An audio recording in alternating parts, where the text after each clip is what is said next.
Hi, this is Jim, and this is Second Chance, a Moped podcast.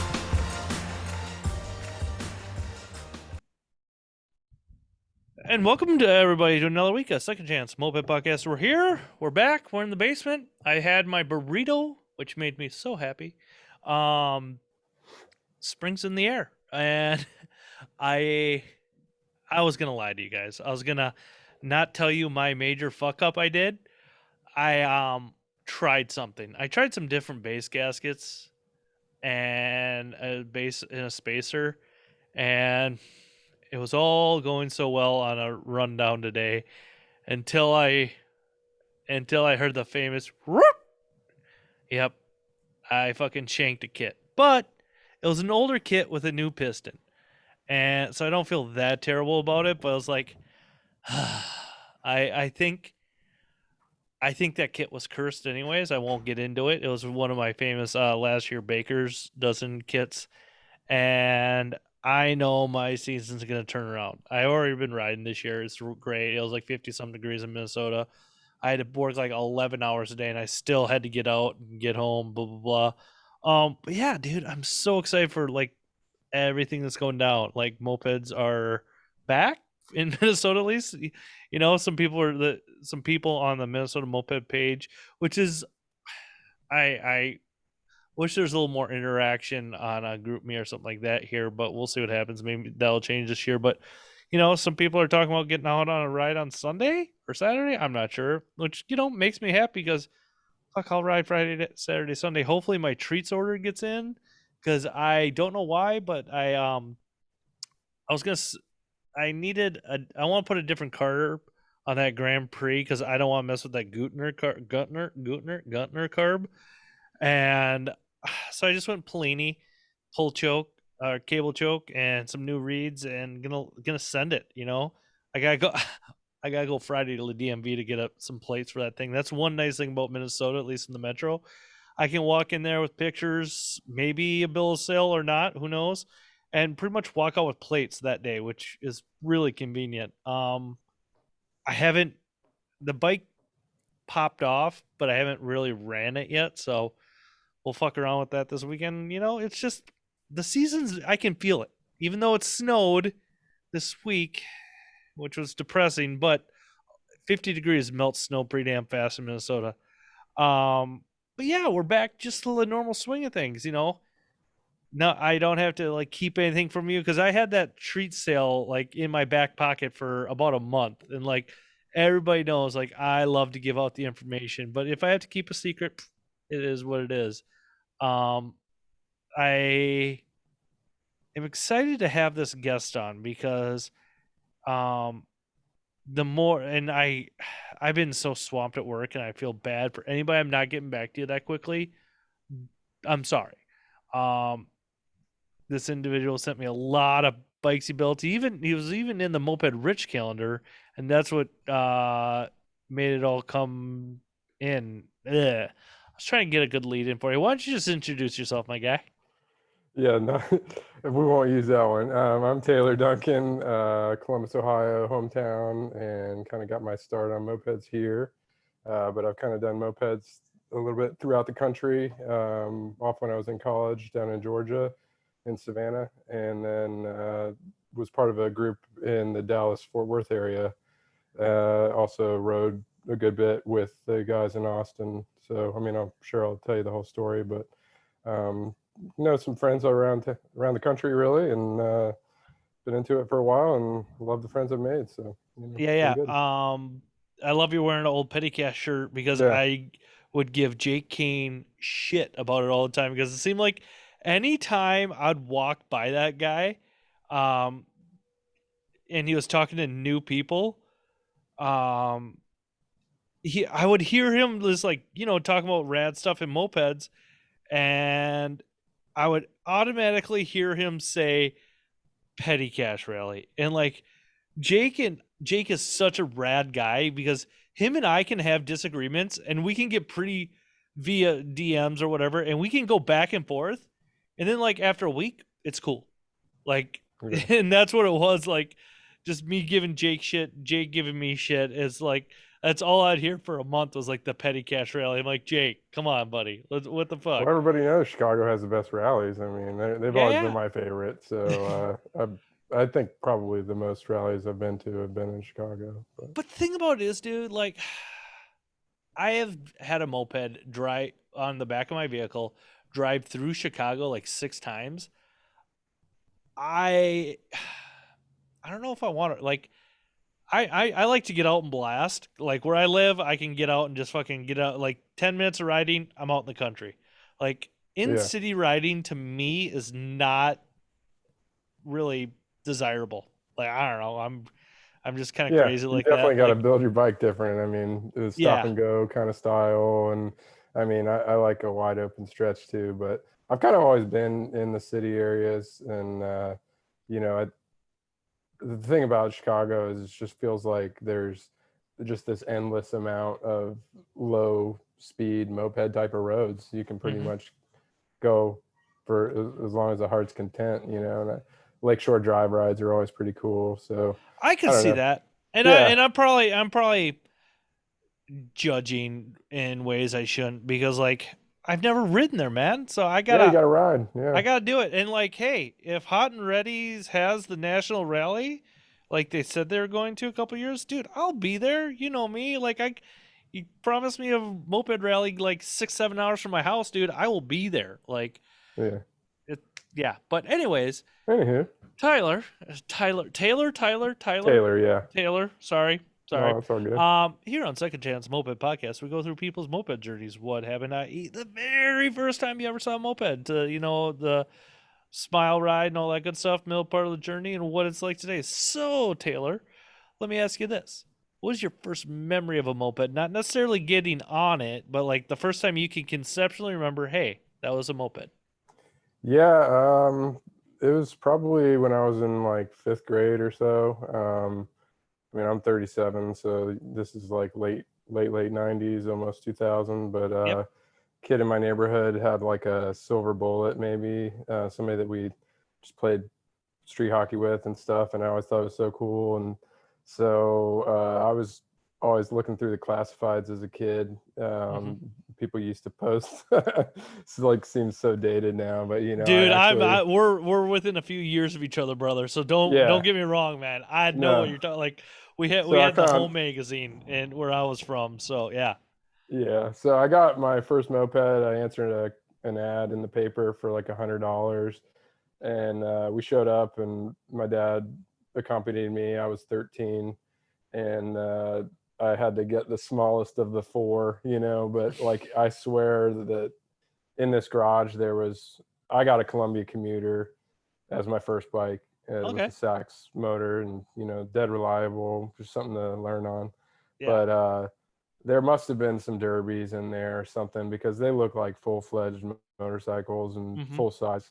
So I think these people had like a little collection or something. And but my dad was watching out for me, and got me on the little one, you know, Yeah, for a yeah. little while. And was So this in Columbus or yeah, this was in Columbus. I grew up originally in well, kind of neighborhood I'm in now. Really, hmm it's called Clintonville, and it's, I mean, this part of Columbus, just there was pockets of older mopeds around. hmm So like the moped my buddy had was a silver bullet that he got from a garage sale from, you know, like a 70s or 80s.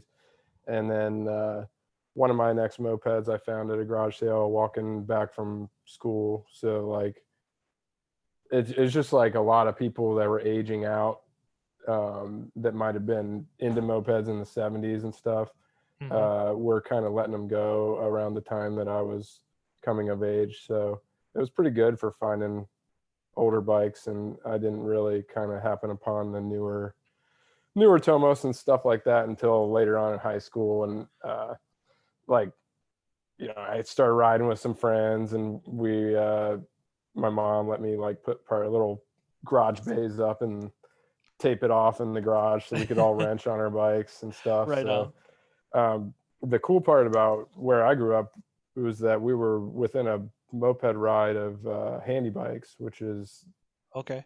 kind of like moped mecca back in the day. hmm And I mean, And I there's know anybody who listens to podcasts and stuff like that, mine or Moped Monday, or even like the old Brapcast, like handy bikes has been talked about a lot. Like that was a yeah, very known, especially like in the Ohio scene. Like I can say like Midwest in general, dude, you're gonna trip over mopeds. Like it's not like the West Coast where like they just didn't exist for some reason, but like sure. yeah, Ohio, Iowa, Minnesota, Wisconsin, like dude, like mopeds on top of mopeds on top of mopeds.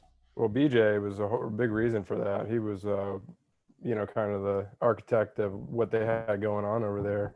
But as a kid, he would just teach us, stuff, or we'd show up, and it was like he was just tickled with the fact that these 14, 15-year-old kids would come get parts. So he'd always give me recommendations on jets if I like what we did is like drilled holes in our baffle and the Yeah. little things to tune them and base gaskets and whatnot. And it wasn't until I went to college and took my poop nostalgia down there to Savannah that I realized like, oh my God, this is this is not a normal resource. Like I was Yeah. sort of spoiled by it and just not knowing any different. And it And what came. you know me and my timelines, like when do you know like when about you went down to college in Savannah? And Yeah, so I shout mean, out to the Trash Pandas who I think they have a rally coming this weekend.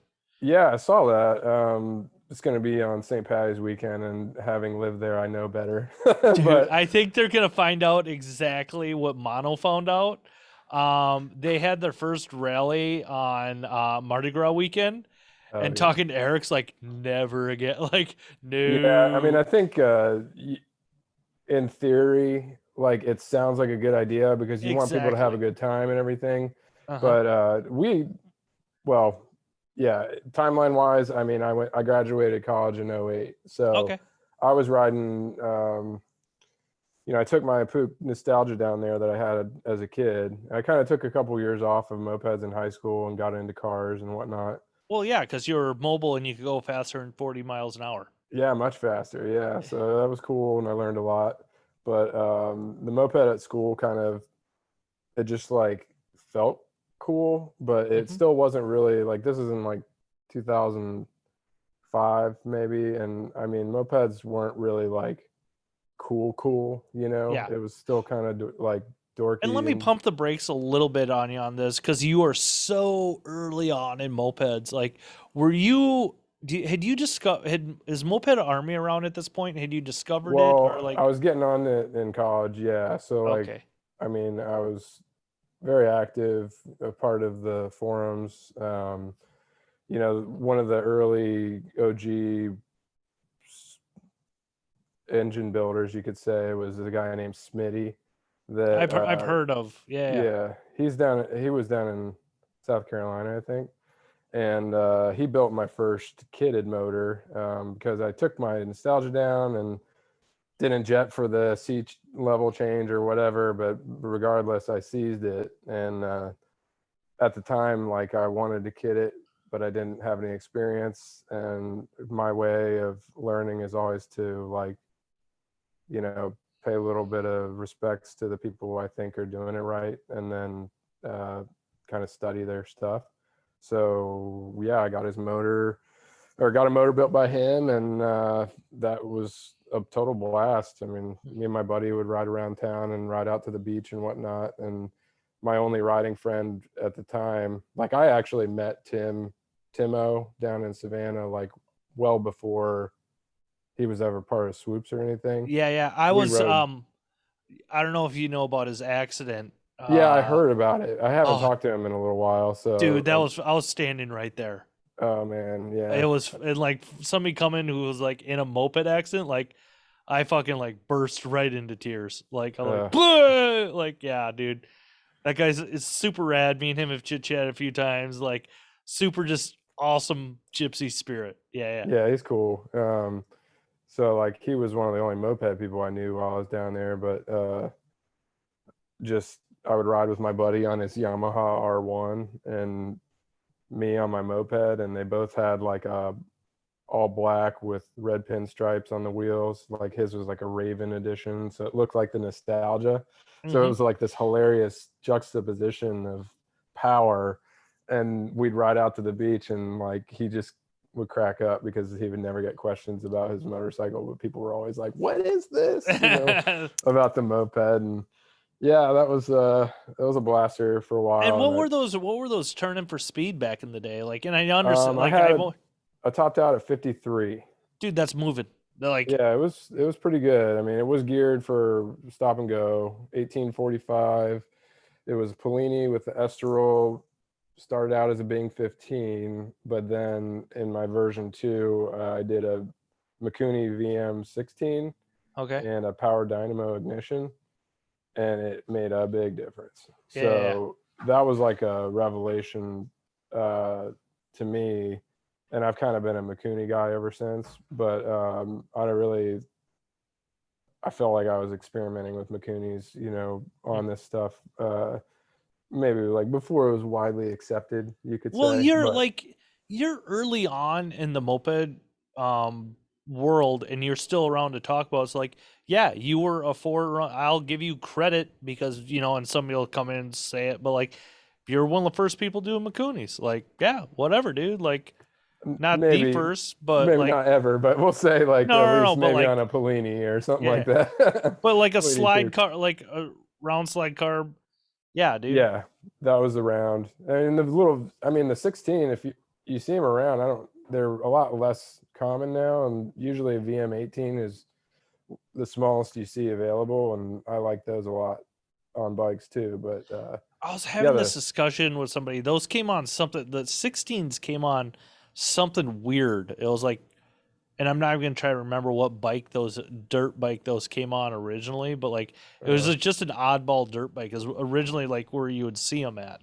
But anyway, yeah, sorry for interrupting you. no, you're all good. But yeah, I mean that engine actually, like I got a little overzealous. I was So like, okay, let's rewind. I also restored like a small Bianchi Matic when I was in college, because basically I started tearing down my nostalgia and like going big with MB5 wheels and getting this like big vision. Yeah, But basically, like at that time, I wasn't quite understanding how much power it would take to turn the wheels and whatnot. So I got going with this Bianchi, and I was buddies with online with a guy who was one half of this weekends in Florida, Justin Campbell. And so my first rally was going to Richmond with him. He picked me okay. up on the way up from Florida, and we rode up to Richmond together and went to a Hell Satan's rally. In like, that was Why'd You Break Your Moped was my first rally. So Dude, that's really awesome. Like, that's pretty cool. somehow Facebook put me and him. They suggested for us to be friends. Oh yeah, Yeah, just like, mutual friends and whatever. yeah, and like, because I would always hear about weekend pipes. Like, I'd hear about, not always. I've heard the whispers and hushed tones from moped dorks like myself. Like, weekend pipes were really awesome, and then Motomatic came around. But like, I always wondered what happened to the weekend pipes. Yeah, I mean, I've also had a couple of moped products to market before. It's really hard Hmm. to satisfy everyone, and like, I mean, it's not profitable at all. So, like, if you're making moped parts, kudos to you and like serving the community and stuff. But it's just really a underappreciated thing that I think everybody that does it. Yeah, I mean, now I think Ryan with the Cranks is obviously leading the way, and yeah. I do all I can to just show him love and support, even just like if it's just a reaction to a story. Because I Hmm. think the real makers out there, sometimes people don't think they need a little bit of love because they know they're doing well enough, and I think that's a mistake. Is Yep. because you know Ryan does it. I, Ryan undercharges for his product. I'll say this all day long. He's way undercharging for his pipes and his intakes, and I make sure to thank him all the time. Like, we had that's a great value. yeah, He yeah, he could get away with charging more, but I think uh, he's savvy in the fact that he's made it a price that, I mean, obviously the price of materials is going up, yeah. but he's made it a price that you can't say no to. I mean, Pretty much. I mean, like the product is so good that nothing else custom made like that is even remotely comparable. I've heard of one person breaking a pipe, but I've heard the backstory to that, and they didn't use the right. And this is from, it doesn't matter, but like they just didn't mount it right, is what it Oh kind of came yeah, down to. And like, yeah, I'll say this, like Ryan, Ryan is such a good person and such a good-hearted individual. Like him and I, like we chit chat here and there, but like I know enough about Ryan to say, like, dude, anytime that guy would need, I'm not in this club, I'm never going to be in this club, but like, and if that guy would need me to come do something for him tonight in Milwaukee, I probably drive 6 hours to do it for him. Like Ryan's such a good person. I can't stress that enough. Like, yeah. and sorry Everybody for I've going on my met little from up rant. there, man, I really have liked the people I've met. Him and Nick were the Yeah. two I first met, but I went on a trip up there recently with my girlfriend to pick up a Puke Corrado from Salty Crank, Okay. Yeah. and I've I heard mean, that, I've heard the name kicked around, but yeah. Mark is his first name, but he goes by Yeah. Salty. And the guy was just absolute joy to talk to. And,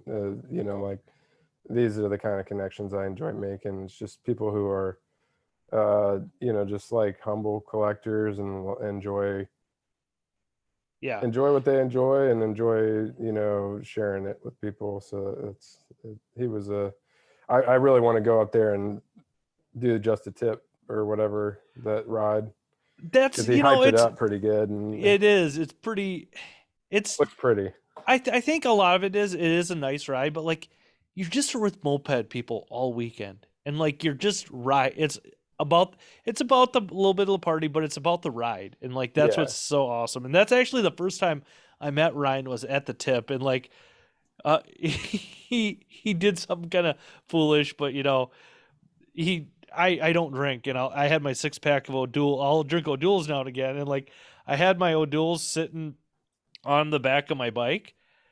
And Ryan comes just flying. He comes flying in, trying to put his tent up, and knocks my beer bottle over. I'm just like, motherfucker! Like, You know how hard it is to find O'Douls? I'm like, I've got 4 left for the whole freaking night, and it's like, I'm sorry, dude. Can I get you one? I'm like, no, dude, don't worry about it. But like, Well, I that mean, was if our. there's anything, at least he didn't kill your buzz, It's true. It's true. But no, Couldn't- right. I got you, my guy. Like Yeah, I know, Ryan, I know. but again, I could have a podcast for 3 hours and talk about how cool of a cat Ryan is. Yeah. But we'll get going back on yours. Um, yeah, so yeah, I don't know. I mean, I did the rally in Richmond and actually my Bianchi couldn't keep up. It was like 25 miles an hour and very hilly in Richmond. So Justin had an extra Polini General V1 is the famed Polini kit for the Minarelli, and that was the revelation of me needing a kitted bike, and I think that's what triggered the Polini. But anyway, yeah, No, that was dude, my like the first time you get on a kitted bike, like that changes your whole fucking moped world. Like Shane Johnson destroyed my life. Like I yeah.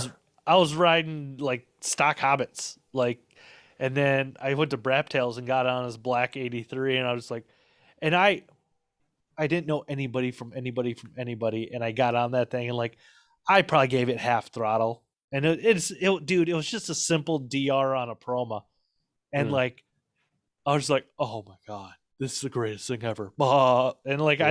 I think it might have just been a notch variator, which is a great setup for a Hobbit, but it was just like destroyed my life. Like I've been hooked ever since. Yeah, I don't have a stock cylinder bike anymore. I don't think so. I'm gonna keep my Grand Prix stock ish, No, that's a cool bike, by ish. the way. Yeah, yeah, yeah. Compliments. Thank you. Yeah. But we'll But keep going on your story. You got that. so that was college, and then yeah, I came back from college to Columbus from Savannah, and Now, are you found. collecting bikes in college, or are you just doing the poor college student thing? Yeah, Or I like, mean, I was only had at any given time, I only had two. I mean, I had the Bianchi and I had the Polini, or, the Puch nostalgia with the Polini. yeah. But that one actually became like more of a roller because I sold the motor to Herm Baker. I don't know if he's still. I actually saw he. I just remember names like this, but yeah. No, dude, that's good. I don't remember them when I just meet a person, so my apologies to the new people, but I'll remember it like 15 years ago. And yeah, so I sold him that motor, and he turned out to like rip on it for a pretty good while. But then I got back to Columbus, and around 2008, I bought my 1978 Magnum XK, and I bought that. I think I paid like $700 from the original owner, and it was like mint. And rode that home and rode it stock for a little while, but then that's been kitted ever since, and I still have that one in the collection. So Yeah. What do you got? What's the setup on that then? now it has a Gilardoni TM24 cranks pipe. Yeah. It has the claw cut clutch, What do you think of and that claw clutch? Like I hear, like I was talking to some, and I'm not gonna throw the person under the bus, like an old head in the moped world, and he's like, I think it's could be black magic. Like but he hasn't run it. He hasn't not black magic, but I forget that just that snake fad oil. snake oil. There That's you what he go. was using. But Yeah. like, what do you I think of mean, that I claw? think it's got a really nice slip to it. And the thing that I was running into with I had switched out a jammer 6.3, and that thing kept like destroying clutch bells on me.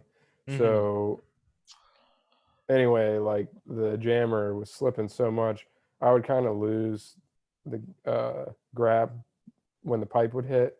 And it would like grab right before the pipe hit, and then it would break loose again. So it was doing this like weird shifty thing because it couldn't hold. Uh, and I didn't do a ton of experimenting with fluids, but really it was just kind of getting frustrating. And so I put the claw in, and like that thing grabs and it holds on. So I appreciate that. Yeah. I'm still kind of like finessing the takeoff, but I mean, it has all the power I really need. I don't really like build them for top speed so much as like, again, riding around city and making sure it's fun, stop and go, but also like I love mid range, and I want Hmm. it to last from like 15 to 45. I want it to be as fast as possible, So Yeah. that's kind of how it's set up. But Right on, right on.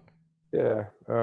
Yeah, but that one's, I mean, I've had a bunch of different iterations of motors on that bike, and I kind of like, I will claim it that I did a side bleed. It was kind of popular that people were starting to do side bleed custom pipes before they really were available. Hmm. And the side bleed esterol that I did before they ever hit production, you could pretty much take a picture. You could take a picture of that and put it right next to the production one. It pretty much looks the same. They just kind of like added a little uh, the collar that holds the silencer, Hmm. to strengthen it. But I actually had that set up down at Austin at one of the ACR rallies down there, and Benji was there, and that's where I met Benji originally, and he was like really liking the bike, really, cool and everything, and a really gracious dude. But I always wondered like who saw that and who took a picture of that. So I don't know. I mean, my degree is in industrial design. Oh, And okay. I kind of get I've like designed a couple few things here and there that, and so I stake a claim of ownership a little bit, but it's Okay. all good. Yeah. No, dude, that's fucking rad. Anybody who's pushing the window of evolution of these dumb children's toys, dude, I fucking love it. Like, There's some yeah. good products coming out. Yeah. It's interesting. So Um I'm always interested in seeing what people are doing, and 3D printers have really changed the game, yeah. and kind of like ways that made some of what I was doing obsolete even. So uh, it's cool to see what people are like printing out on the fly just to solve problems on their bike. So Hmm. pretty, pretty tough. Um for my Lee Pinkerton who did that stage 6 on the 10 the Peugeot 103, um grape ice cream on MA. That's how he built me a front disc brake adapter for a Hobbit, and that's how. instead of like pressure fitting it like everybody does, he's like, why don't we just bolt it up, make it so it slides in and you can bolt it up. I'm like, yeah, that's sweet. So, and that's what he ended up doing. He ended up 3D printing um, the negative side of the hub so he could just literally transfer punch the three holes, which There is you go. just like, and he's self-taught engineer like that. I mean, he's a chemical engineer, but just mechanical engineer. Yeah. Some of the stuff that he comes up with is just rad, super, Yeah, super, that's one super of the rad. best parts about mopeds, right? Is it brings a lot of problem solvers together. Yeah, And so you have enough people that go about solving problems differently and you get so many different perspectives. And that can, it can be good, it can be challenging too. But like I enjoy that about the different types of minds that are into mopeds. You get your engineers, but you get your uh, kind of just like DIY folk that aren't afraid of something. And I think it's that spirit that makes it interesting. it's so the like I talk to people all the time about this, like especially at work, like the owner of my company. I People are probably sick of it. Like I jokingly say that's probably how I got my job because he grew up in this for about he lived in the south of France for 10 years because Oh, his cool. dad worked for a company that did the fuel systems for Renault and he had a 103 growing up as a kid. And like Cool. we got talking about mopeds, but like I talked to him about the people that are like into mopeds. I'm like, you got like punk rock kids who ride trains all over the country, like jumping on trains, and then you have like industrial design, like engineers, and it's like, Yeah, well, I and mean, then I you just have got my degree in that. I'm a house painter, a humble house painter now. there you So, go. But like then you also have like chemical engineers, like I can't tell you what degree Kelly from Smog Squad has, who worked on the Moderna project for the Rona cure. I mean, just oh like yeah, it's just such weird. And then you just got dorks like me who work on lasers at work, and I jokingly said they're just mopeds, dude. They break all the time, just like mopeds. So yeah, it's their beautiful simplicity, but things do break, they fail. But yeah, yeah, it's working on the fly and figuring out like a fix I had today was like just cutting 4 blocks of wood and letting everything drop 6 inches onto these blocks of wood and then tightening everything back up and like everybody just kind of dumbfounded looking at me. I'm like, we had to set it back to zero and it was just a loading issue. It's just, I mean, that's the kind of mind I'll think outside of the box and blah blah yeah, blah. Enough about me, more about you. yeah. Oh, that's true. Well, I mean, yeah, like I guess that's what always drew me to it. Also, it's just I mean, I was tearing apart and wrenching on my bicycle before I was messing with mopeds, so it's always kind of been in the wheelhouse. I think I wrenched more than my dad ever did, even.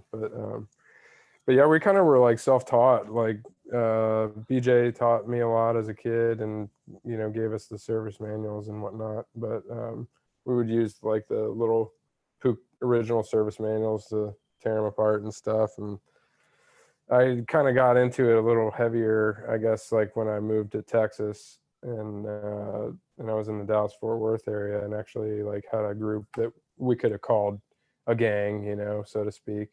And that was like the probably the only gang I would claim was the Fly By Nights, Okay. and we were a pretty cool group. Uh, Good buddy Greg was sort of like, you know, he and I sort of laid out like what we had hoped would come about with it, but he was just like such a uh, he's very not driven by ego, and that made it really nice.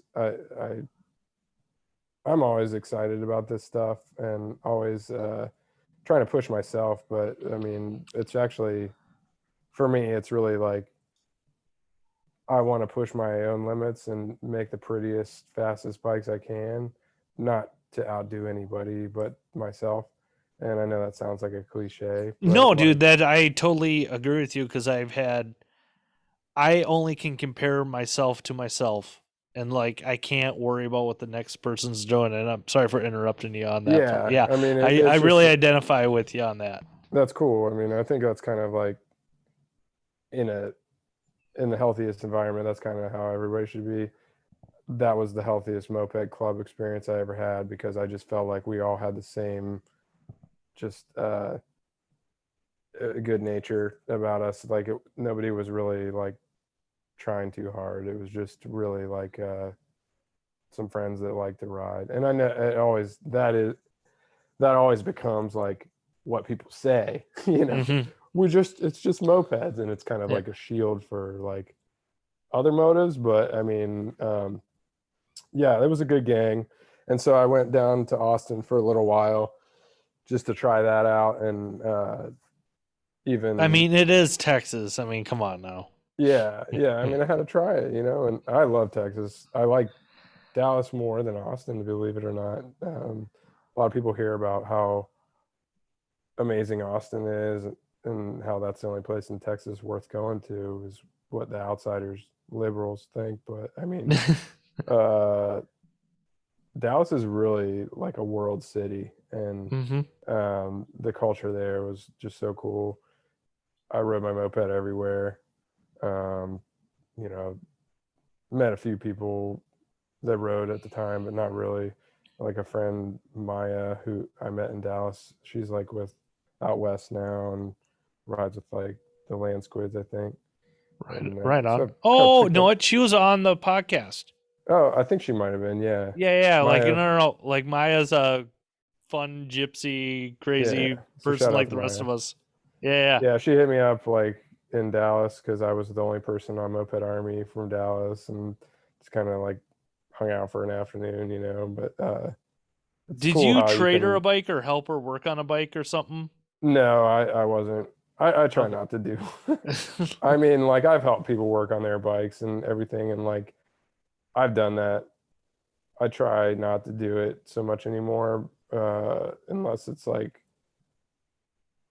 I don't know. I mean, when I got back here, and there's some new friends that I made that kind of just like showed up when they needed their bikes worked on, and I'm not about that. So I'm also a welder, and kind of like become like Mr. Fix It, and then not see anybody until they break something. And so, I mean, Yeah, dude. I just don't like being used.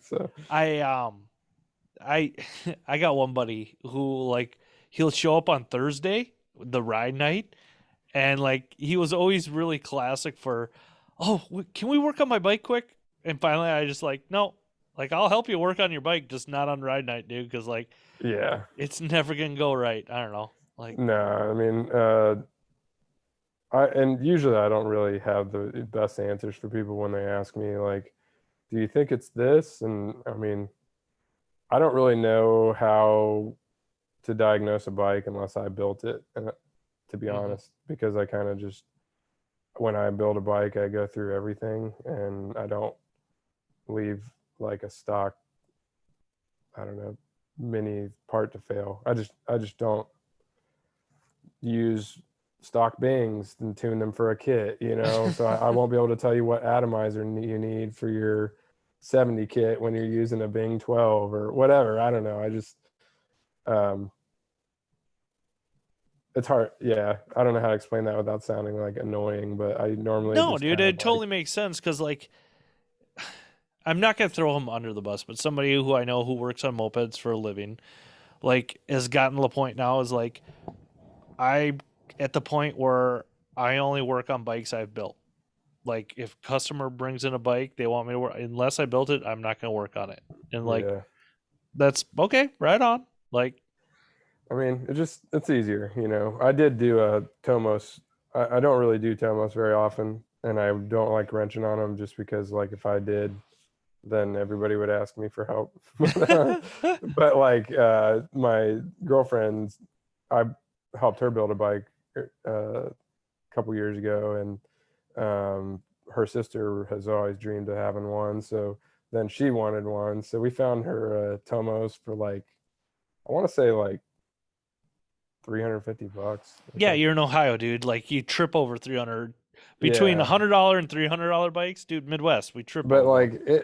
I mean, I had never seen a piston so covered in carbon and like just never tended to when I took it apart. And I couldn't believe when I put it back together and new gaskets and everything how quick it was because it it was just a It, dirty mess, but the thing is it rippy. was So preserved in carbon. yeah, Okay. right, something like that. But yeah, that was the most recent one I helped somebody on. But yeah, I mean, I guess the Dallas thing happened for a little while, and we had our gang there, and I kind of flirted with ACR, I guess, and maybe like maybe being part of ACR. Lester's a good friend of mine, and a lot of the other guys, they're a part of that. Noah and anyways, kind of came up back to Ohio to get back with my family before any of that could amount to anything, and Hmm. I've just been up the Columbus area since, and kind of did When my was it like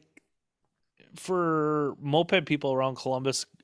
Like, is there like a ride night? Because I know there's I want to say, isn't there like a few clubs in yeah. town? Or There's a couple few. I mean, I've always been like on the peripheral, you could say, yeah. of what's going on in Columbus. I've never really been allowed much input, let's just say. So, I mean, I was part of the founding of the Unofficials. I'm sure you heard of Unofficials. Yeah, yeah, yeah, yeah. Like Yeah, I, so it was about three or four of us that kind of founded that, and then it was all good for a while. But then Andrew Buck Michael was one of the other founders, and he kind of like sold his mopeds and got a motorcycle. And then the other couple guys, uh, I mean, new blood came in and kind of like commandeered the ship, so to mm-hmm. speak. And we could say I'm a dissenter. I don't really pretend though when it comes to like you know just going along to get along. I don't do that. So Yeah. um, when the moped club starts turning into like a funnel for somebody's new moped shop that they came up with when they quit their day job, Hmm. I don't know. I think that's kind of foul. And Yeah. so for a little while there, the culture in Columbus kind of took a backseat a little bit because of that. And then, other people kind of took the helm. And I mean, It with the sounds like it unofficials. changed. It changed to a vision that you didn't care for anymore, dude. And that's Yeah, I mean, that's generally how it goes here. There's never really like, there's never really anything that I can get down with yeah, that much. yeah. It's Columbus in its own culture is a city that is constantly searching for an identity. I mean, Hmm. we're gonna start getting a little deep here, but it's like the world's largest small town, So it's great for business and Yeah. capital, and like yeah, like that's what it's good for. But I'm not trying to do a branding experiment, like with mopeds, and like I ride, and the most I've done a branding project is I had weldy fab night every now and then, and I would open up my garage to like free welding for donations just to Nice. help pay for the gas or whatever, and just as a way to like bring people together and maybe like fix that broken Tomos seat, catch Yeah, or yeah. the things that always break for people. So Oh, dude, I I would hear do you. that, and that was a pretty cool thing. That's the only thing that I've ever really done that I feel like was all like self-started. But yeah, I mean, there's still like group rides and whatnot. But let's just say that like I'm probably not welcome. So Yeah, but yeah, I tried to make the piece, but we just didn't really make it happen. hey, dude, shit happens. I still like I open my mouth all the time, and I say stupid things a lot, and I have the inept ability to let shit go because I have learned in life it's too short for me to carry a resentment against anybody. Yeah, So like whatever, man. It's just we just have fun. Let's go ride some bikes. Like, I don't Yeah, know. Like I said, I tried something this winter just with a kit and it failed miserably today. And I was so pissed. I'm like, my first fast ride of the year and I fucking shank a kit. But you know what, dude? Whatever. It's yeah, it's just mopeds. Like, yeah. I mean, I will get going on the "it's just mopeds" thing if you yeah. want me to, but No, I and that's mean, a double-edged sword too because like it it's a it can shield, bro. it It's a can shield it for can some drive me bullshit. nuts when people are like, it's just moped. No, you got to take some shit serious, but like it's also my decompression valve too if I want to get I too mean, fucking I worked just up. know that it's just mopeds, and like just wanting to keep it mopeds is why some people on mopeds didn't show up to Black Lives Matter rally when some of us on mopeds showed up and kind of like, I don't know, it felt empowering to use a moped for good. Yeah. And like to to me, mopeds have always been anti-establishment. Mm-hmm. Um, you know, I've run from the cops a few times in my life, but I've only gotten away on a moped, to be honest. Yeah, So actually, as a kid, I ducked behind my orthodontist's garage and like dodged the cops one time because I was like flying through a park and hopping wheelies over the speedo bumps and stuff. dude, that's fucking rad. But I mean, I love everything about how mopeds are sort of like a way to cheat the system, you Mm-hmm. know? I mean, they're kind of getting expensive to tag in here in Ohio. If you're legal about it, it's really almost as expensive as like tagging a motorcycle or a car. How It's kind bad of is to it in me Ohio? like $55 a year Oh, like for a I think moped. Minnesota. I don't even. I tagged a whole bunch because there's a cheat code in Minnesota. You can actually tag 2 years in advance. So I just, Oh, that's cool. I did two or three bikes and my expensive cars. So like I paid out a lot of money that year, but like I think it's like 20 or $30 in Minnesota, and you have to have tags and you have to have insurance. And like, Oh, really? Yeah, we oh don't have to yeah, have insurance, but I mean, yeah, I haven't really ever been hassled by the cops for riding either. I mean, I'm probably like one of the very few people that pays as much attention to making them pretty as I do making them fast, yeah. and I don't pretend to be like ashamed of that or anything. No, dude, But that's fucking rad. You it's got some like, clean looking bikes. thank you. Cops don't really give you shit if you don't look like you're riding a death trap, you know. And I mean, I don't have any love for them, but if they give me a pass for riding a clean bike, then that's just the kind of pass I'm looking for, you Yeah. know, uh, because it's something within my control. But for the most part, I'm out there breaking the law on my moped and Oh yeah. flying well above the speed limit. Oh So yeah. I kind of get shit for riding fast, actually. And I guess it's a comfort level, but yeah, I mean, I'm not my girlfriend doesn't have any problem keeping up, and we have a great time riding around together. So yeah, Dude, that's rad. A couple questions. You talked about like the Hell Satan's rally and you talked about the ACR. Like what are what's the farthest you've ever drove or flow to a rally? Like have you done the hop the flight and get a loaner bike I deal never or have.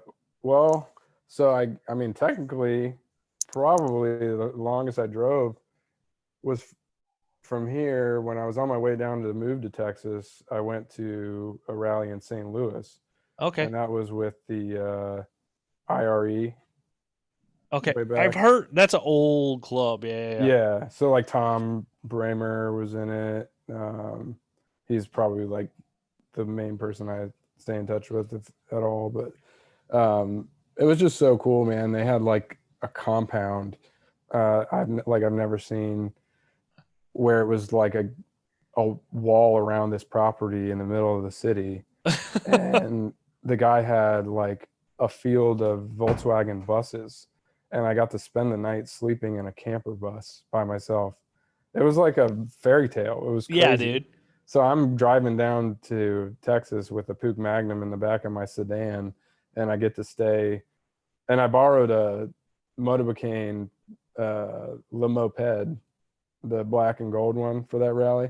Okay. And a buddy of mine when I was a kid had one of those, so it was kind of like nostalgic for me. And that was a really great rally. We rode to like the top of some big, huge dirt hill next to there's like a city museum in St. Louis. I don't know if you're familiar with that, but some kind No, of I've artist. driven by St. Louis like a half dozen times, but I've never actually stopped for any reason. Yeah, it was a pretty good time riding around. And uh, otherwise, I mean, when I lived in Texas, we drove to the rally in Chicago, Okay.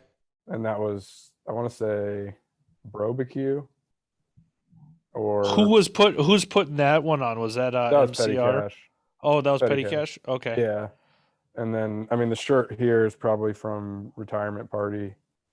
I've probably been to like three or four, probably four Chicago rallies. Okay. Um, I think the last one being 2016 National Rally. Yep. And I went to that one. I actually boxed in that one. That was pretty cool.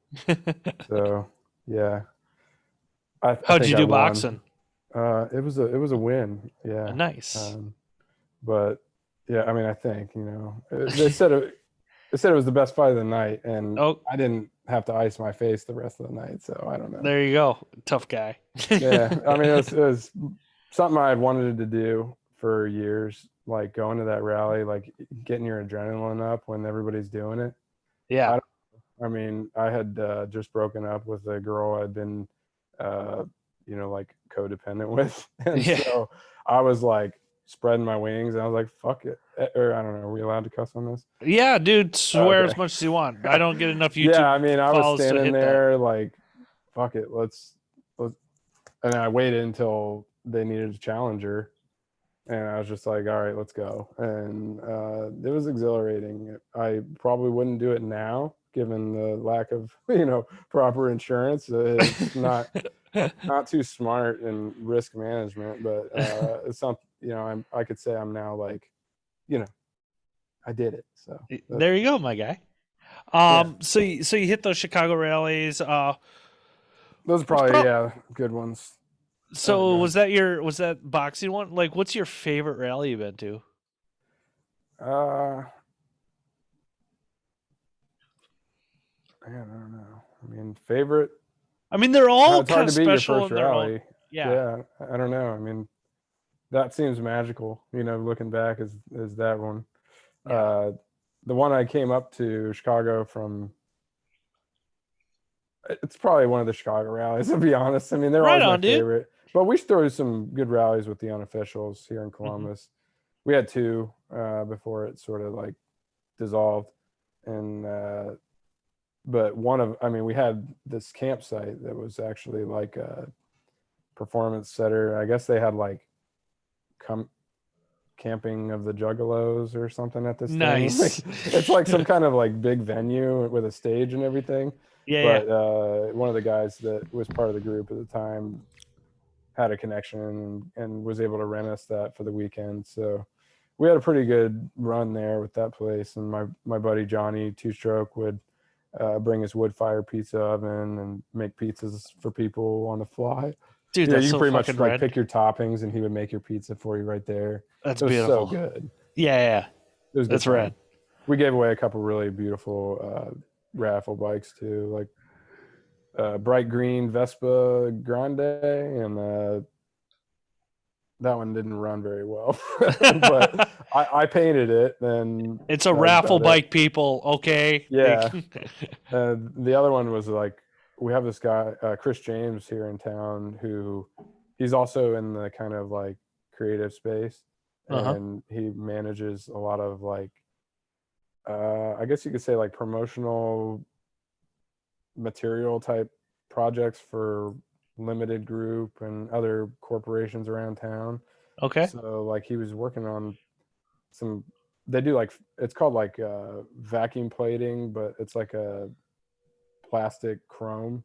It really looks like chrome, but I Mm-hmm. mean, you can pretty much plate anything with this stuff. And so he was like, what if we do a whole frame? And they made a purple chrome Minarelli bike. I don't remember. Nice. Yeah, a little step through, but it's like, yeah, it looked pretty amazing. So Yeah, I yeah. always like purple. But Yeah. yeah, Um, the unofficials, we had a good little run there, and Um, you know, around town though, there's different groups. I mean, my homies, probably one of my buddies, Coda, just left town, unfortunately. He headed up your way, kind of towards, I think he's in Minneapolis area. Oh, okay. Or no, wait, is he in Minneapolis or Milwaukee? I don't remember, but one of those.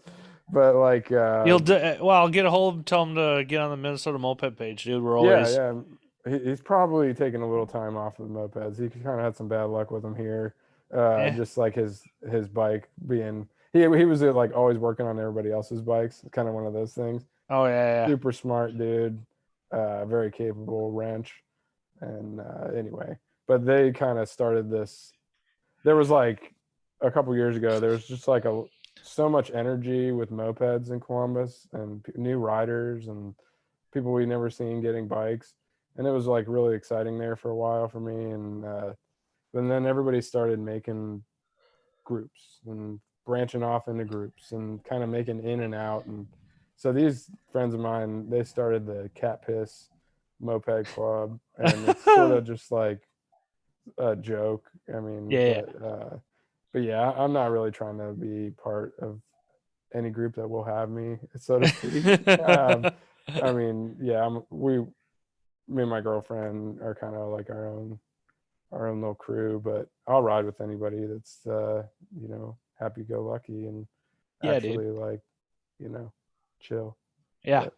But yeah, it's going to be an exciting year. I mean, I've got a lot of projects in the works and kind of some new riders and whatnot. So I don't know. Um, and want to talk about the bike that I got a hold of you about was that Pook, that Yeah, Magnum with the Chrome Illusion, I believe. I'm not sure what paint system you use to paint that, but like, want to talk about that build a little bit?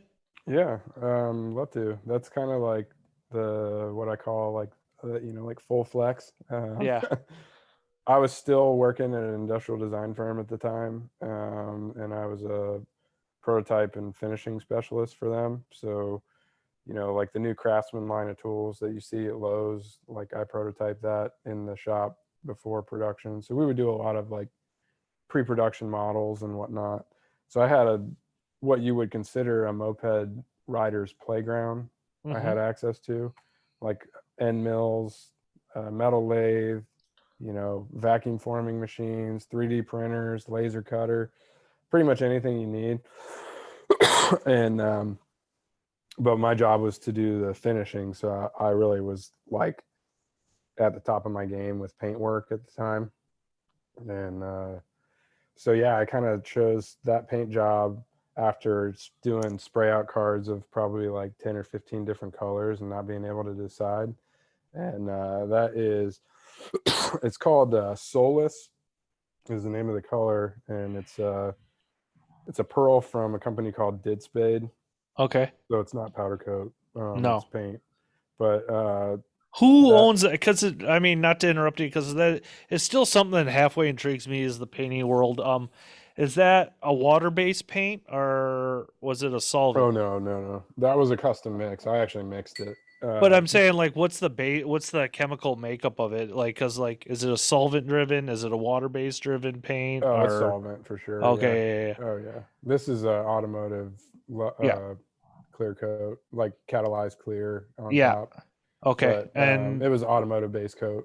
yeah, So um, basically, like it's to get that paint job. It's I mean, I did a bunch of body work oh because yeah, it you was. got, yeah, dude, that shit. Trust me, like, and I don't know how much. I always feel like I have to remind people because no, I feel still to this day I feel like nobody listens to the show.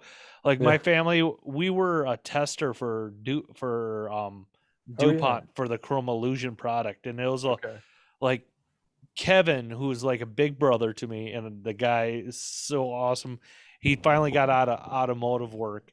Um, he was really talented then, and even now he's even 30 years later. But he's like, it's nothing like I ever shot in my life. Like with the Chroma Illusion, you had to pretty much just drop, and as a painter, you had to drop coat the whole thing. Like you had to stand about 2 feet back and just let it just fall on your product because otherwise it wouldn't atomize correctly. Oh. I It was just mean, I it was was the using weirdest it. shit ever. Kevin said, and this was back in 94, 95, and Yeah, like I'm sure things have changed, but I yeah, mean, I didn't have too much of a time with it. Basically, like, after primer, it was 2 or 3 coats of a black base coat. mm-hmm. And then I mixed a pearl that I purchased into what's called an inner coat clear, Yep. which is basically just clear coat, but without the catalyzation in it. Is So it and does, it's got kind of more of a matte to it, doesn't it? Doesn't yeah, it's that? like a base coat. I mean, Yeah. basically, it's just base coat clear. Yep. Um, so that I mixed the pearl in that to suspend the pearl, and I still have some of that. It's so cool, man, when you stir it in and you Yeah. look at it, it looks like an oil slick spinning around. It's It's really pretty cool. trippy shit. Like Yeah, when especially when you're mixing, like watching like kind of blend out and atomize, like it's fucking it's just rad. Like yeah. So I did that. or maybe it's Uh, the paint fumes I was huffing. I don't know. One of the two. No. I mean, I stay maxed up. We Yeah, had no, a dude, I was joking, people. Like I was people, never yeah, huffing. they Yeah. worry. My mom stays worried about that, but I keep my PPE on deck. So, Yeah, yeah. but yeah, that was 2 coats of black, 3 coats of pearl, with the inner coat Yep. clear, and then 3 coats of clear on top. Uh-huh. And I had to actually respray the tank one time because I got a run with the pearl, and Oh. like, I mean, you couldn't mess up like with No, that you stuff. can't. There's no messing up. So Well, like yeah, dude, I could go on and on. Like I just want to tell how great Kevin was, but you tell your yeah, story like that bike, it did it was like a show placer. It didn't win or anything, but I got like third at show in Cincinnati called nice. Garage Brood. It's like and so I took third in the small CC category, like anything under 250, Nice, dude. and it was pretty And you cool. made the Moped Rich calendar with it. I mean, Yeah, God, hey, that I was mean that's cool. the real prize, I've okay? been waiting years. Three to Uh, be exact. is this only a third one? I think it's his third year, maybe fourth. I don't know, Okay. but like, Yeah, this is actually the first time getting a copy too, so I was really excited to see the other bikes that made it. yeah. I'm a big fan of Ed Manhart's work, and Oh yeah, Ed um, is like super clean build, so meticulous. Like, yeah, can't stress enough. If anybody wants a premier bike, get it from Ed. yeah, Like, oh yeah, he's not messing around. But no, then of course Doug, I think he's in there as Meat Smoke towards the end. yeah, yeah. I've kind of followed his work for a while and like his style too. It's kind of similar to like Rogue Builds or whatever, Mhm. if you remember that guy. No, I don't. Like, I've only been in like 3, 4 years, man. So like, Okay. that's half the fun of the podcast for me because like, I am kind of a weird Sorry about that. I'm a weird history person. So like, anything I enjoy, I want to know about. Like I have to know, and I want to know about the culture and the scene, and like, and I try to stay away from the dirt because like anybody Yeah. you'll find dirt on. But like, I Well, want to I'm know doing my like best here. why. Yeah, no, dude. I'm Like just kidding. no, dude. Anybody who's been around anything long enough can have resentments and say, you know what, fuck that guy and the goddamn horse he rode in on. Like, no, dude. But I mean, it's Yeah. all about just being fun with it, man. Like your Yeah, I mean, bikes I'm are trying to fun just like builds. this year, I'm gonna kind of let like what we do in the garage kind of bring people around if they want to come around. And I still have my friends here riding, but I mean, like as the things split off and everybody made their little clubs a couple years ago is when I sort of pulled back from quote unquote the scene because I don't know, I just don't. I I literally don't want to be in a moped club. Like Yeah. all respect to anybody who does, but like I just am tired of the patched up vest. Like try to dress punk and go to your corporate job during the week. It just to me like I'm calling that out because I have the freedom to. I'm self-employed, so Yeah. I don't really have to like yeah. I mean I anyway, can pick up what you're saying, dude. Like I'm a social misfit, and like I say all the time, like, dude, I'm fucking crazy. And like I probably like anybody who wants me would want me to be in the club, I will fuck it up and get prospect patch pulled. Like that's like yeah. I just say that's me though. Well, if your club accepts open dissent, I mean, basically any group in my opinion, worth being in should welcome dissent to promote like growth, you know?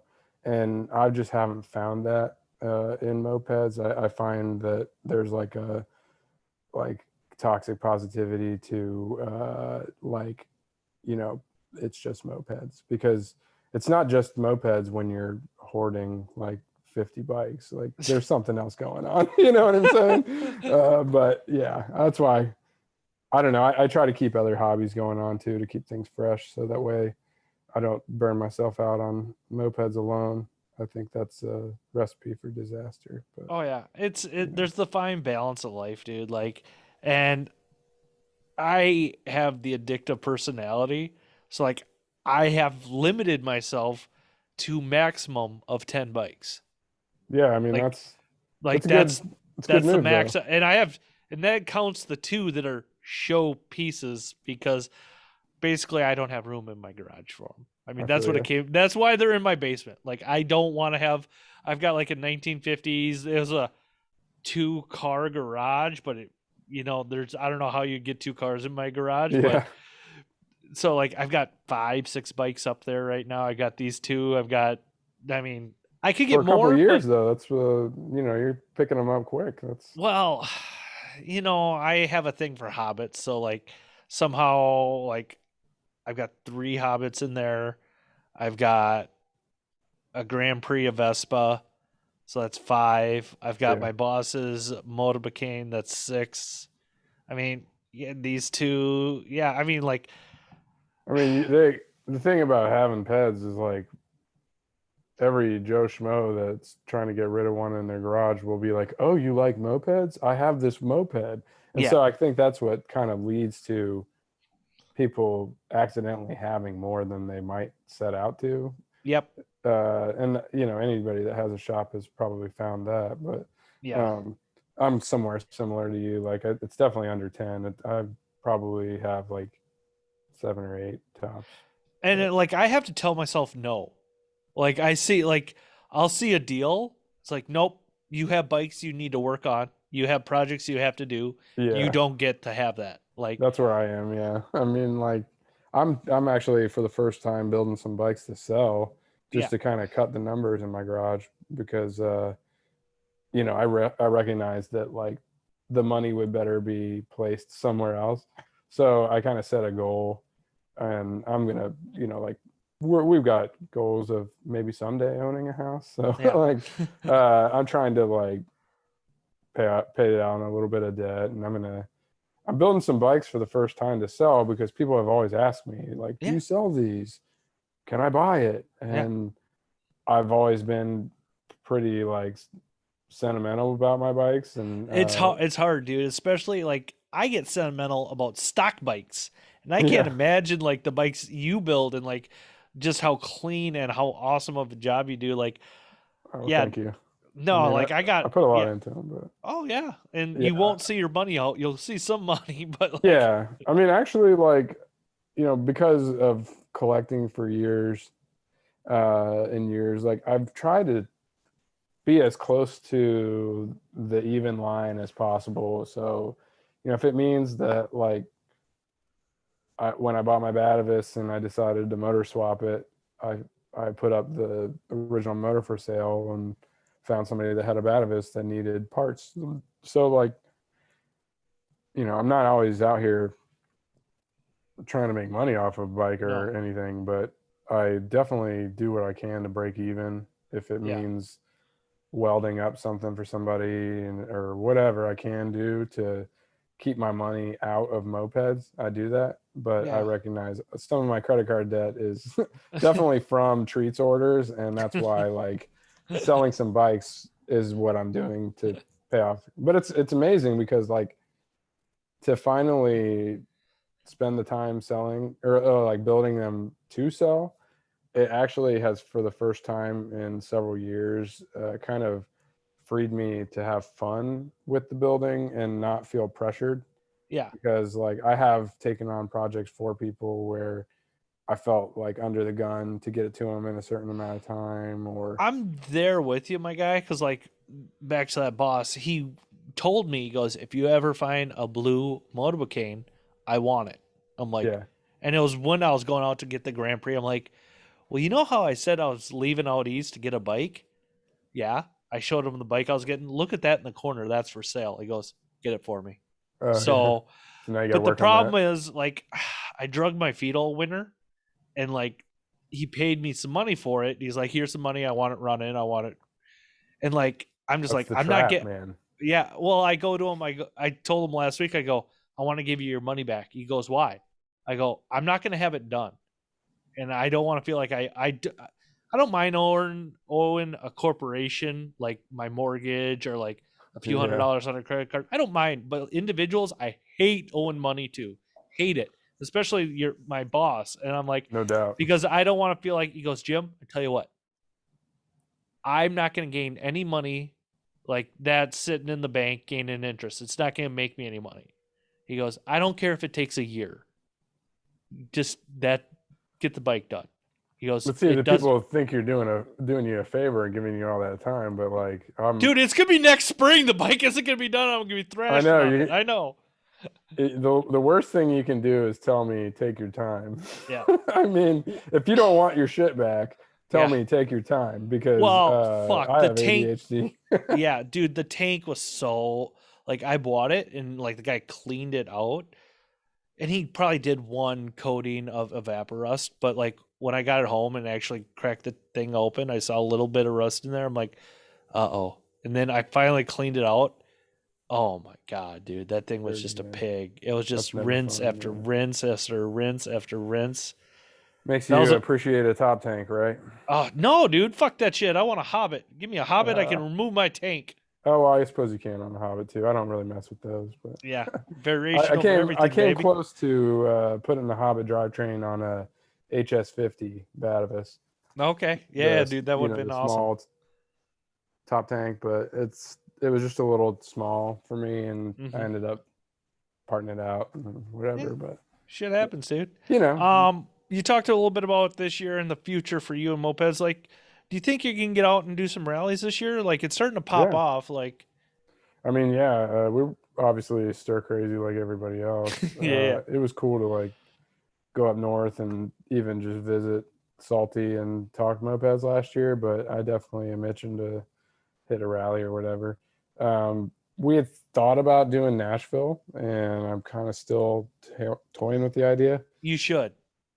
Yeah, it's just that it coincides. It's just like about a week or two before I want to go up north. I'm going to visit like Trevor Mopeds up there in Okay, Buffalo and kind of do some wrenching up there with him. So dude. basically, he's going to help me swap. The guy's like a super mechanic with Hmm. vehicles, not just mopeds, but cars. So like he invited me up. I've got a motor to throw in my car, swap out real quick while we're up there and do moped stuff at the same time. So I kind of don't want to take the Subi, but I'm just getting terrible gas mileage with it motor as it is.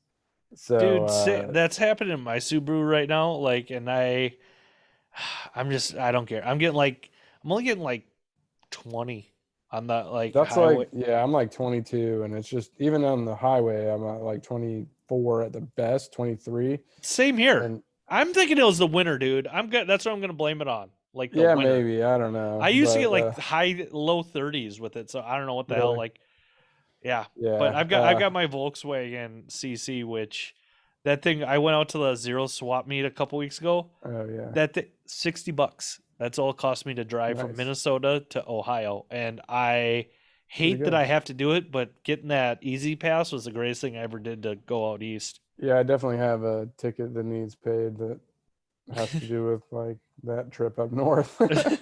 So yeah, I could see the benefits of that, man. We've got a trailer that I'm hoping to put into service with carrying mopeds around, and yeah, unfortunately it's got the Subaru motor on it right now, so like if I go to Nashville, I have to get the motor off the trailer first. It just gets a little complicated. So Yeah, I could we're understand. definitely going to go to the Black Pipes rally. Well, it's like next door to you. I mean, Yeah, Jesus. right. And I mean, those guys are great. So Yeah.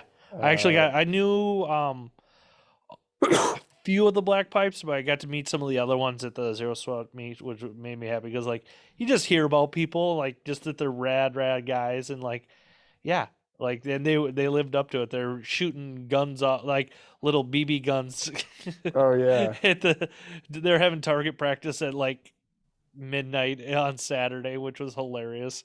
I could get down with that. That sounds fun. Yeah, Yeah, I went out there and got a derby from. Well, Chris Hope kind of orchestrated the sale, and he's such a rad guy. been an inspiration to watch. Yeah, he's been doing it up, going cross country and whatnot. Hmm. So looking forward to rallying with them and kind of seeing what it's like riding up there. Because I just, as far as like cities in Ohio go, it just seems more and more like I appreciate the people in the Cleveland area the Hmm. most, and I kind of like what's going on. It just seems like a more creative environment than like the the vibe here, you could say. Okay. Yeah. I I mean, mean, sometimes you need to yeah. change the scenery. Have you thought about the Legion rally at all? No, where's that one? Is that Philly. Philly? Yeah. Yeah, I would I'm love to go there actually. I'm thinking it all depends like what all goes down with me and Baker's and if I survive like mentally mopeds after that. Isn't that up But in the Northwest? yeah, Baker? Oregon Trail, baby. Cool. um I definitely want to get out to Legion because that'll be like kind of my. I try to make it out to East Coast every year, and like I don't know if I don't consider Nashville East Coast for some reason. I don't No, know. not at Like, all. I mean Nashville's rad, and the guys there are fucking. The Dagger Boys are fucking awesome. Joe is so fucking. He's just a awesome, chill guy. I But like, mostly know them from Instagram, but like yeah, I bought some wheels from Joe recently, and dude, he uh, was cutting yeah, deals at I the got the Zero Swap meet. Corrado mags, and Yeah, yeah, I'm restoring a Corrado. That was actually I the. almost got those, but they don't have they didn't have brake plates. Oh, I'm gonna put a disc. That might have been a different one. I'm doing a Okay. disc brake on the front anyway, Okay. and they actually, for those in the know, they accept the snowflake trick that Ed came up with Mm-hmm. using the pulley, Oh, okay. basically. Yeah, So yeah, it yeah. has the That. same brake drum size as a snowflake. Mm-hmm. So yeah, I didn't mention, but like my the what kind of like spurned my love for Pooks, I guess, besides the Pook nostalgia I had as a kid, was I had a G3 as a kid that I traded in and got a 95 Pook Corrado. Oh And wow, so dude. I had a Corrado and when I weighed about 125 pounds Oh with a shit. bi turbo on it. And Fuck, like, you were going 60. I mean, we were doing, yeah, it was over 40. It was my Yeah. it was like the fastest bike in my group of friends. And they all Mm-hmm. had like 2-speed Tomoses and stuff.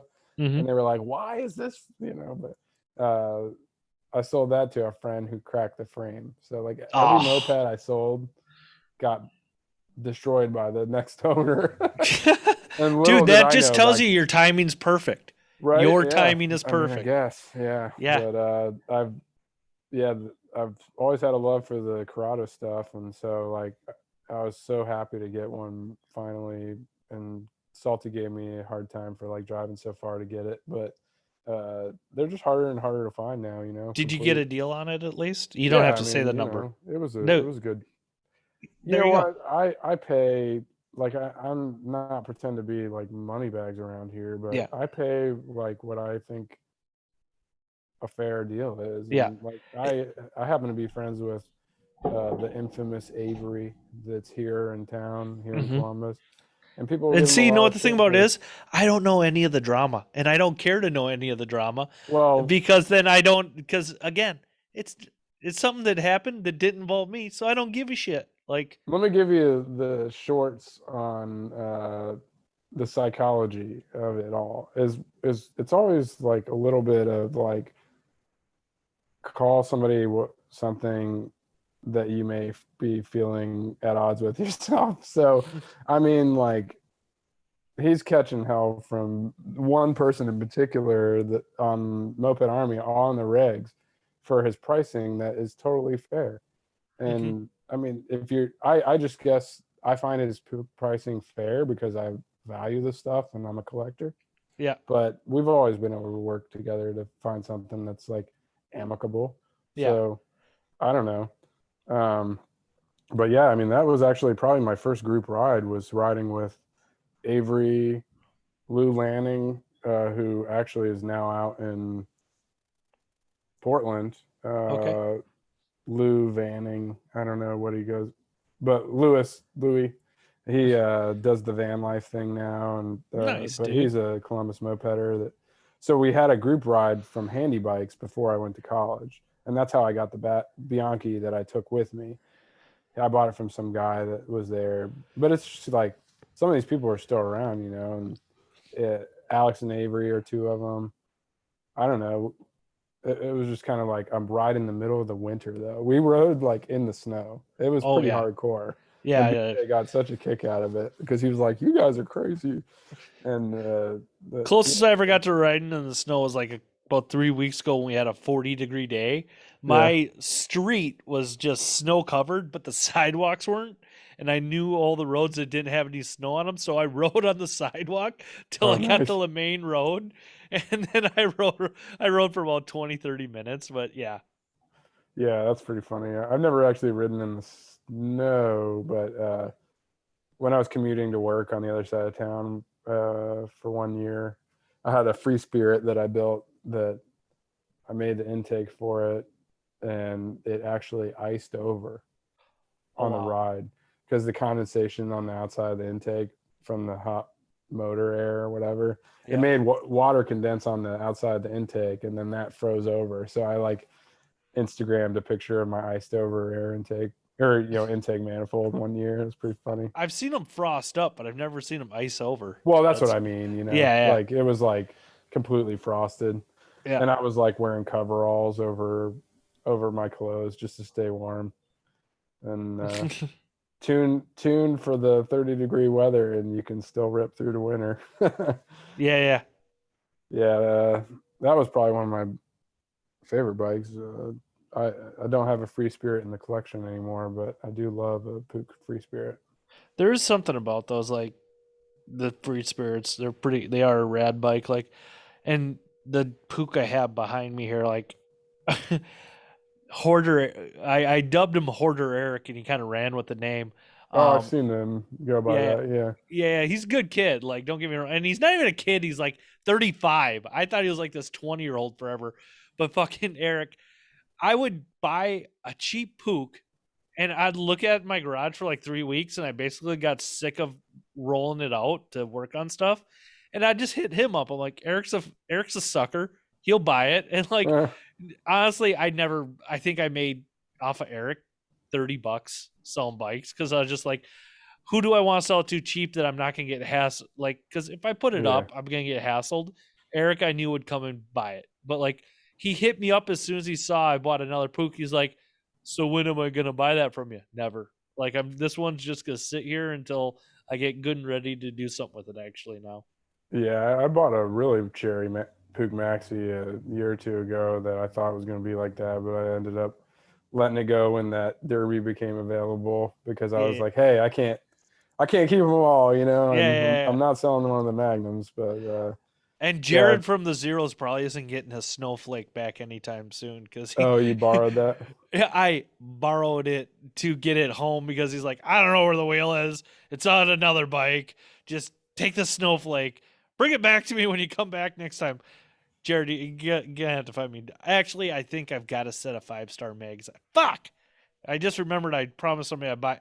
Well, Okay, those are so way better anyway. oh So yeah, dude. Like yeah, fuck a five, snowflake anyway. five. Yeah, you're right. Fuck a snowflake. They're ugly. I Yeah, I'm said it. not. And Have know you what? ever The tried Indian to? ones are just as ugly. I said that too. I like the ones that come on the Indian. No, they're fucking ugly, dude. I I can't mean, like. And again, it's my opinion. So to yeah, anybody else, it shouldn't matter. Like, I don't know true. the 5-star. I love the three. I love the three like the three fins that derbies have. Like, and guess what, people? I gave people shit a long time about derbies. I don't care. Ride whatever you want. If it makes Oh, you I happy, that's I rad. really hate step through derbies the way they look, but I mean I've got the respect for Nah, give me a the girl's bike rips. any day, dude. I'll rock that step through. It's no big deal. Yeah, I mean I'm definitely it's it looks like a moped caricature off of like a Family Guy episode. That to me is what a derby step through looks like. You know, it looks like the prize in a showcase of a cartoon version of Wheel of Fortune. and and like not a good prize, you know what I mean? But The hiccup with me, and this is my only gripe about derbies, they're too tall. uh Like, I mean, for I like me, that. I mean, I want a low moped, and okay. that's like that's that Spanish influence coming up as a kid. Like, I love lowrider cars. Like, get my shit low to the ground. Like, Well, I you'll like the Maxi I'm building now to let go because it's gonna be slammed. dude, I that's the mean, way to fucking do it. That it's shit is so low and it'll have the long new Cobra seat from oh, Treats on it right on, right on. and Poop Nostalgia wheels. So that'll be a pretty. I'm actually doing like a A55 airsaw kit on a Poop Okay, E50, nice. and then I had the intake stud location relocated so that it fits a Tomos, or I mean a Poop intake, Mm-hmm. and that'll be one bike for sale, and I'm building a Maxi with a kitted ZA50 for a local guy, and chrome spoke wheels on that one, You know and what? then I'll confess this to you. Down in New Orleans was my first time ever being on a ZA50. Like, oh, uh, buddy of mine, Mark, I just hit him up. I'm like, I heard you're going to New Orleans. He goes, yeah. I go, do you want to bring a bike for me? He goes, you're going? I'm like, well, I am now. Like, he threw me on a ZA, dude. And that thing ran nice. like a champ. Like, and I think he listens to the show now and again, but like, dude, Mark, again, thank you so much for that freaking ZA, dude. That thing was awesome. Yeah, they're cool. I've only owned one before, but Yeah. I regretted selling it, and so I sold it as a complete bike to a friend who took it out west and ran it for a good while. But now I've got the tools that recently became available. I think MLM made them. I'm not sure, The but there's Amish. The Amish the made them. yeah, they made this like crank spacing tool, the shimming tool. Yep. Basically, they've made reproduction tools of the ZA50 tools. Yeah. And there's been a set of ZA50 stock tools like kicking around Columbus because when handy bikes went under, or wait, basically like as they were going to sell off, BJ kind of gave some of us a call. I got some Peugeot wheels that I got at a nice price before everything sold to the new ownership, and but basically like that was a talk about drama. That was a that was a thing because the guys, so like there was two sales of handy bikes, Mm-hmm. but when I was a kid there was the one owner and it was all good. BJ basically ran the show when it came to the moped things, right?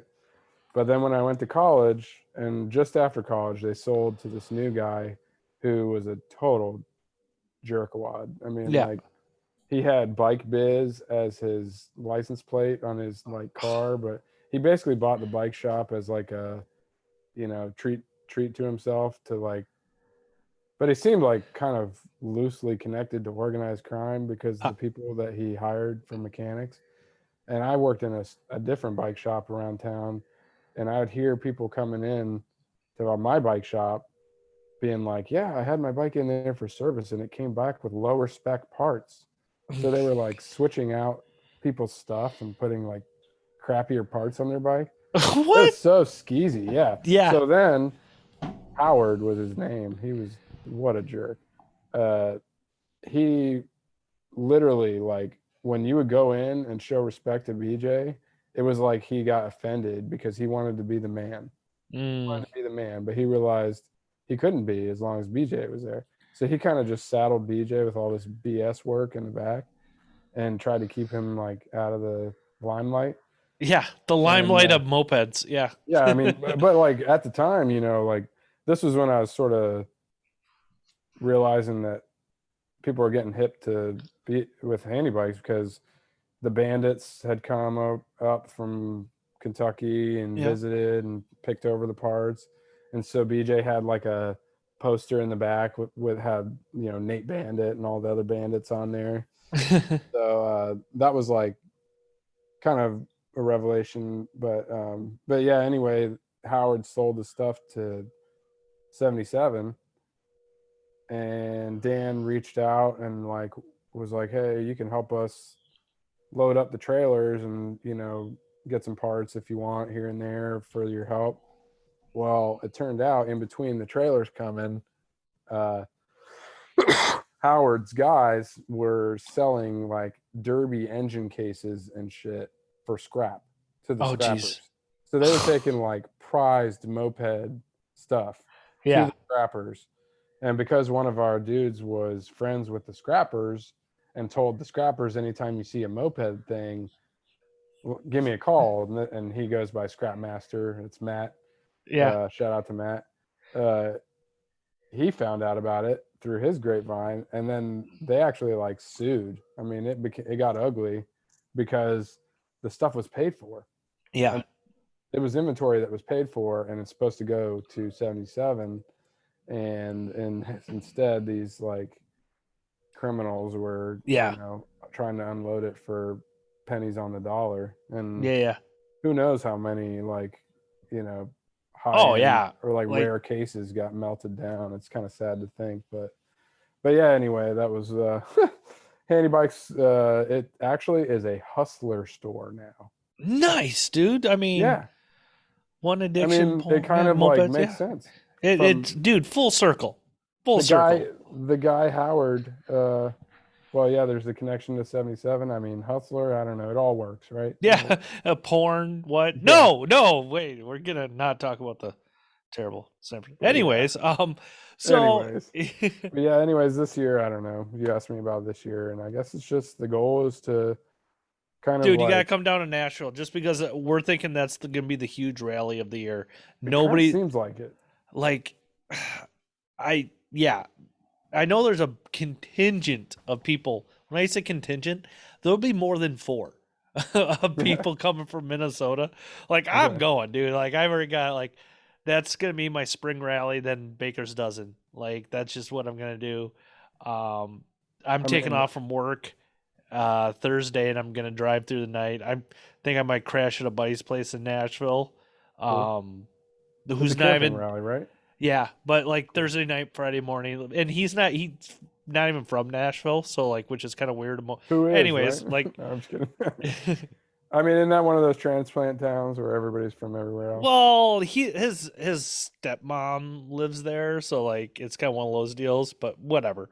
Yeah, dude, it's gonna be fun, and plus, like, Tennessee is a rad state. Like, it's super rad. It's fucking gorgeous. Like, and actually, have like practically a religious experience going camping out there. Me and my girlfriend, and I mean, we got visited by a bear at the tent. awesome. That's literally like yeah, I was like, that's I think I heard a bear, and then she was like, "Are you serious?"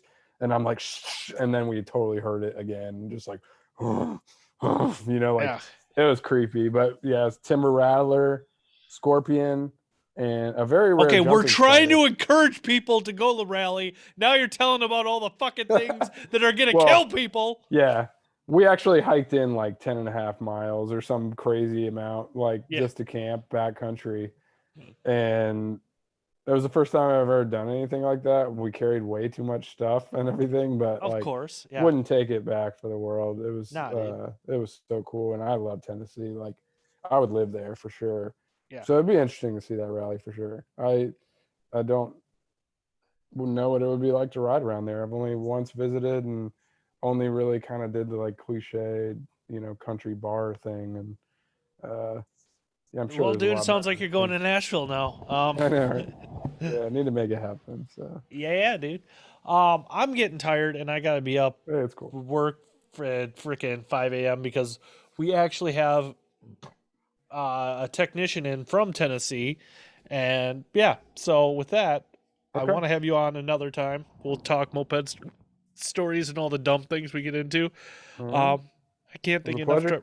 I can't thank you enough for coming on Second Chance Moped Podcast. And everyone, thank you so much for subscribing to the YouTube show.